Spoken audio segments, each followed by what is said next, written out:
Hi guys, I'm back to chat about some more of my adventures that I had in Japan with the vintage luxury shopping, but I thought I'd start it up a little bit differently today by showing you, first of all, something really spectacular that my SA managed to find for me at Hermes.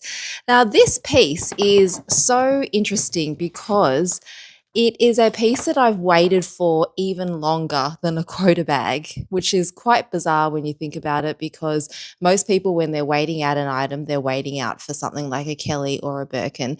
But in this case, I had been waiting, I think, 6 to 9 months. Look, I admit my SA is amazing to me, and he does ensure that I get a quota bag in a pretty good time span.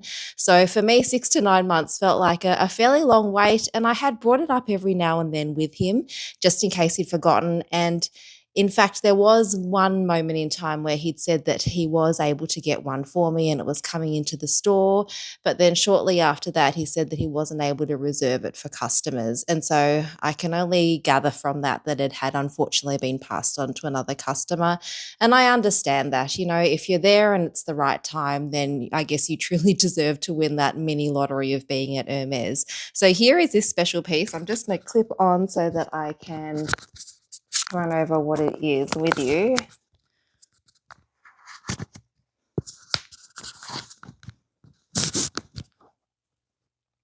So let's have a look together, guys. Now, I will give you a hint by telling you that it is so heavy. This bag is, whoa, really, really weighty. And it also comes with a fairly decent chunky box too. And there's a little envelope there, but let's have a look at that. Oh, he's done a great job packaging this up. So inside here is, wow, how are we going to open this? It's on very, very securely. Wow, look at this. It is jewelry, as you guys can tell. It is a farandole necklace. And this farandole necklace is made out of the sterling silver, hence that really hefty weight. And it is in the 120 centimeter size.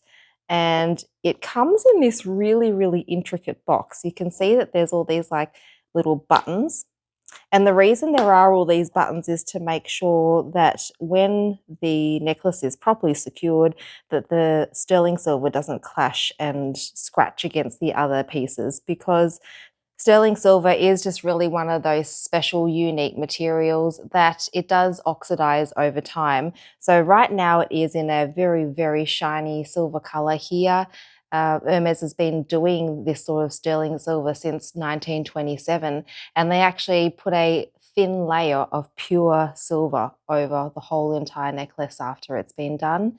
But we do have to accept that it does oxidize over time, and by oxidizing, it means that it will lose some of its luster and its pure white shininess, and it will develop a sort of darker color over time. Now, the way to reduce this from happening is to make sure that you're buffing it with a little soft cloth, and there is a little soft cloth, I think, in here somewhere, so I'll check for that later on. But interestingly enough, the more that you wear this item, the more it will slow down that process of oxidization. So it's really one of those pieces that you just can't keep in your closet for a very, very special occasion. You've just got to get it out and use it. And to me, that makes absolute sense. And it really didn't take me long to decide that I wanted this. Obviously, I had been waiting for it quite a fair amount of time. But when I tried it on, it is truly stunning. And it has this beautiful way that you can wear it in so many different styles. You can wear it sitting very long with one loop, or you can wear it in 2 loops, or as you can see in this picture from me in the store, you can wear it with the 3 loops nice and tight. And it sort of really has that funky look to it that's really so special.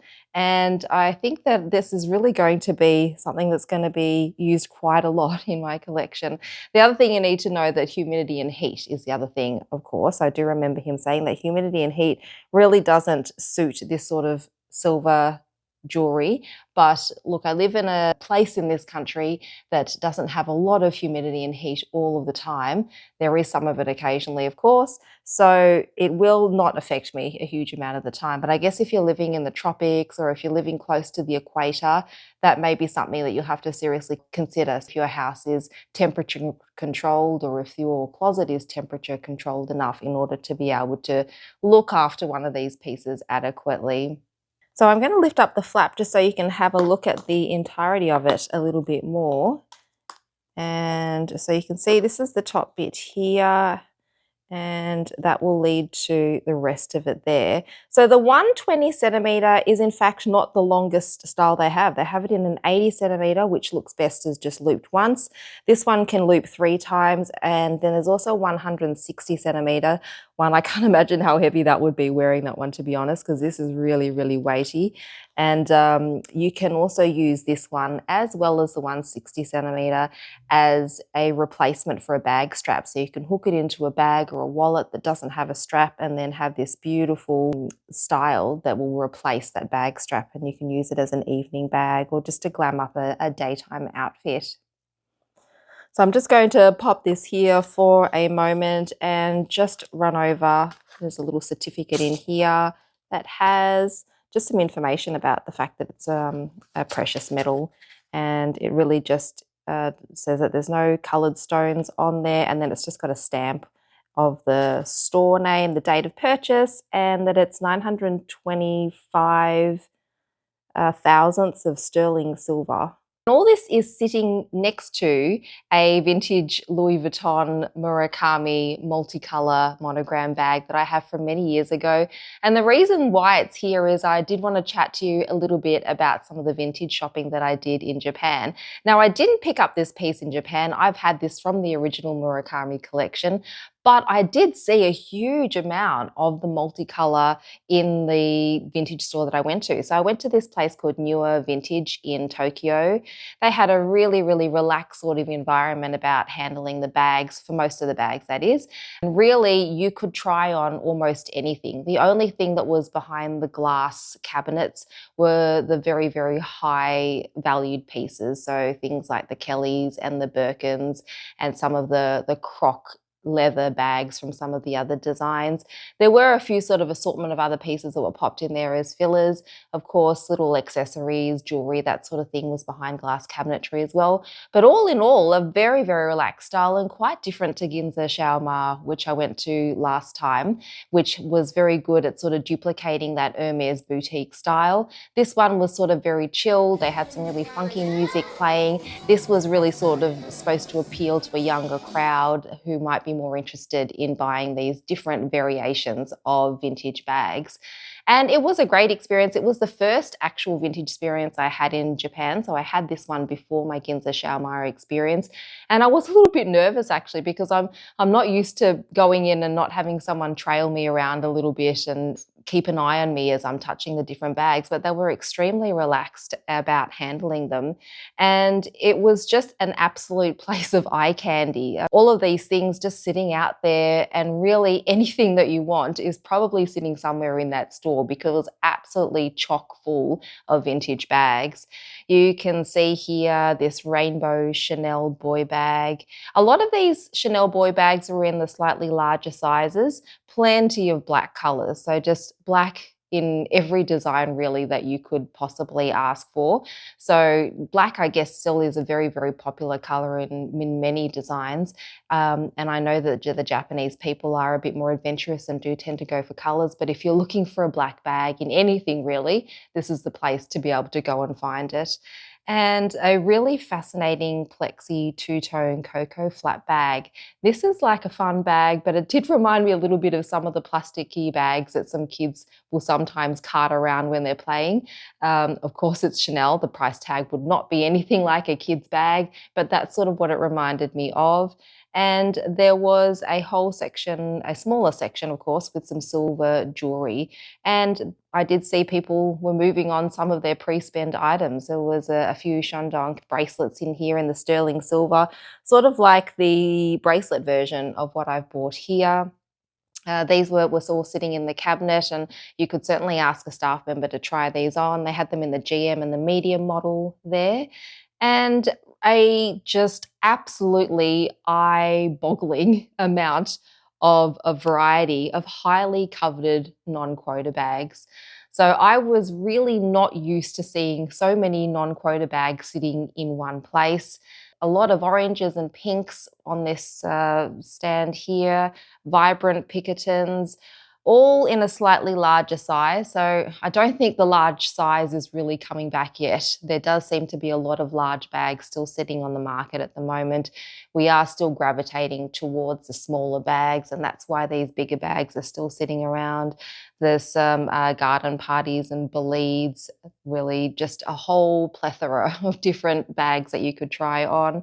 You can see a beautiful large gypsy air, and these little sort of beach bathroom tote bags as too. So if you are a true lover of Hermes and you are not looking to go in and buy things from the store in order to establish a pre-spend, and you just really want to collect beautiful Hermes pieces, I think this would be a fabulous place to do it, and Japan in general would be a fabulous place to do it.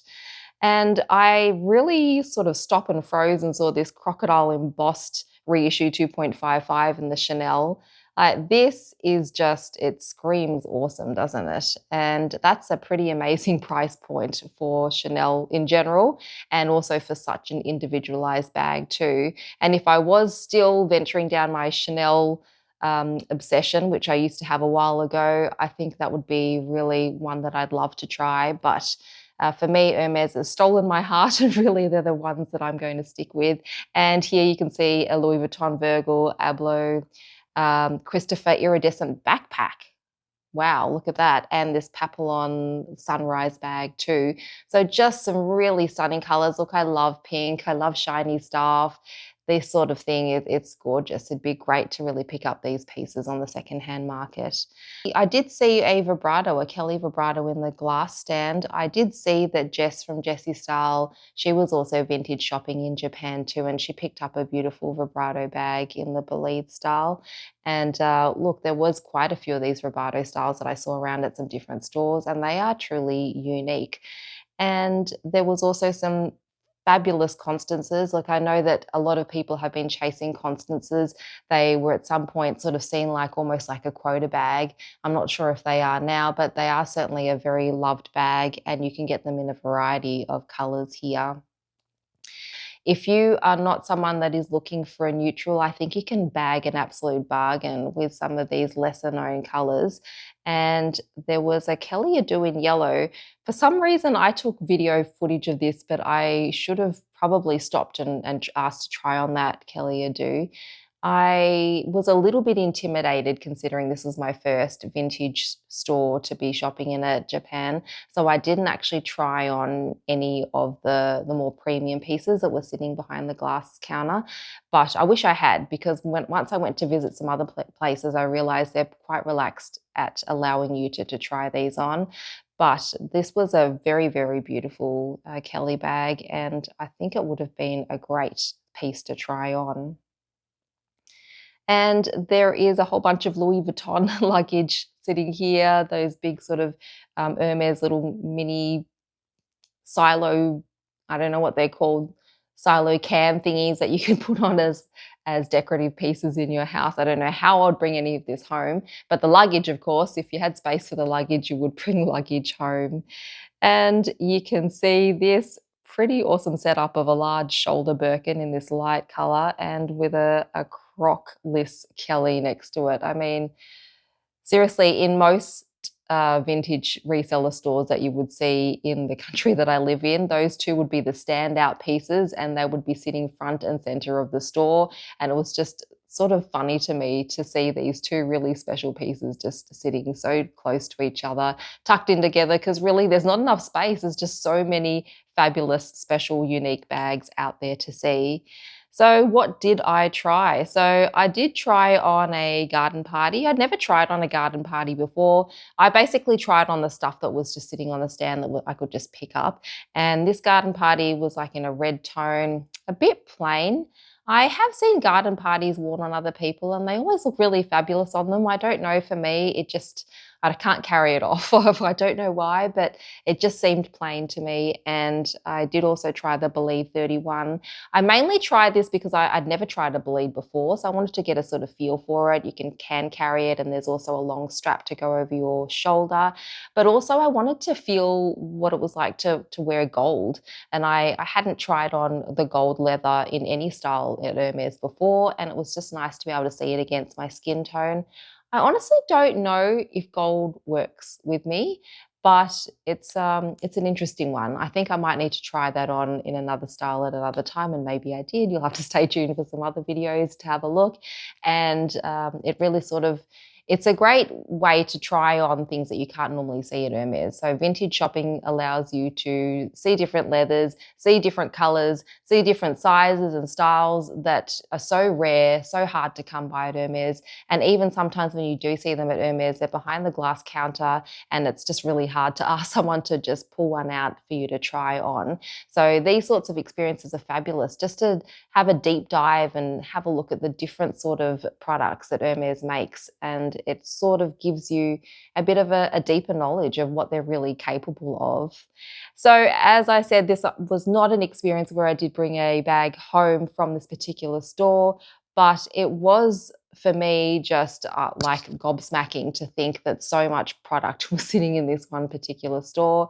A really fabulous customer experience here, and I really can't complain. But for me, this was just a massive eye candy experience.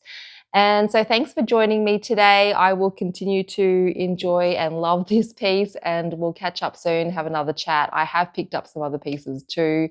I do have a little bit of an update on how things are going and some chatting that I've done with my essay, but let's save that for another day. All right, I'll catch you soon. Bye.